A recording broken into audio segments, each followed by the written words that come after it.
So this article came out on the 26th of August. It says no help for South Africans who lost millions in UK property schemes. And I know there's a lot of these UK property investments that are going around. Guys, just do your research because people have been caught out in so many different ways. So how this scam worked is as follows. So this company was called SJ Capital, and they were setting up stalls like this in shopping malls. And you can see there it says strategic land investments. They made it look like really fancy, really professional. And the whole pitch was there is a shortage of housing in the United Kingdom. And for your investment of £25,000 or £30,000, you are essentially buying a plot of land that has a very good chance of being developed. Because there's such a huge shortage of housing, and people spend millions on buying their supposed plots of land in the United Kingdom with the expectation that in 2 to 3 years this land would be developed, it would be sold, and you would then get a massive return. This was around 2009, 2011, up until now, 2025. The land has never been developed. It's 15 years later. Never been developed, and this is what the company's website now looks like. So I went and Googled the SJ Capital website, and you can see there it says the domain has been suspended. These guys are gone with the money. And people are always falling for these types of things. There's a story that I once read about this guy called Gregor McGregor. This is our friend, Mr. Gregor McGregor, and this guy, just listen to how similar the scam was. And he ran this scam in around 1822, 1823.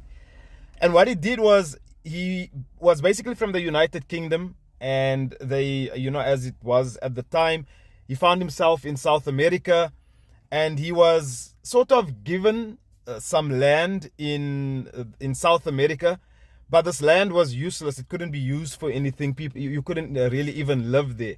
It was like swampland.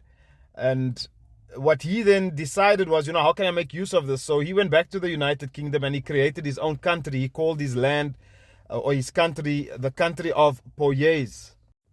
And supposedly that is where Poyais is located on the South American map. And he basically he put up very professional looking pamphlets. Sound familiar to what I just showed you guys?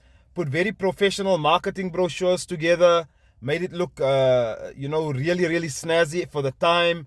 And people basically thought that they were buying their own land in this country of Poyais. And he painted it as this land of milk and honey where, all your troubles will be forgotten and you're going to live a life of luxury. Basically promising people, all this wealth. And this is how he advertised it at the time in the newspapers. You can see there, the territory of Poyais. I'm not going to read all of that. You can go look it up.